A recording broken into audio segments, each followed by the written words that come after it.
ഹിന്ദു ധർമ്മങ്ങൾ അല്ലെങ്കിൽ ഹിന്ദു വിശ്വാസങ്ങൾ മാത്രം വ്രണപ്പെടുത്തുന്ന സമയത്ത് അത് മതേതരത്വമായി കാണണം എന്ന് അവകാശപ്പെടുന്നത് നമ്മൾ ഇന്നത്തെ കാലത്ത് കാണുന്നില്ലേ? ഹിന്ദുധർമ്മത്തിൽ പറഞ്ഞേക്കാൾ വലിയൊരു മതസൗഹാർദ്ദം, സർവധർമ്മ സമഭാവന, ലോകാസമസ്ത സുഖിനം, ലോകത്തിലെ മനുഷ്യർ സർവ്വ ചരാചരങ്ങളും സുഖമായി ഭവിക്കട്ടെ.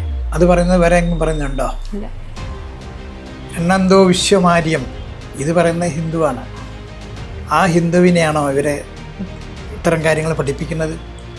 ആ ഹിന്ദു പറഞ്ഞ കാര്യങ്ങൾ തന്നെ നടപ്പാണെങ്കിൽ ശക്തികളുണ്ട്. അഗ്രസീവ് ഹിന്ദുയിസം ഉണ്ടാകണം, ശക്തമായിട്ടുള്ള ഹിന്ദു ഉണ്ടാകണം. ശക്തിയില്ലാത്തതിനെ ആർക്കും ബഹുമാനിക്കും, ശക്തിയില്ലാത്തതിനെ ഒരിക്കലുമില്ല. അശ്വന്നൈവ ഗജന്നൈവ വ്യാഘ്രന്നൈവ ജനൈവജ അജാപുത്രൻ ബലിന്ദദ്യ ദേവോ ദുർബലഹത.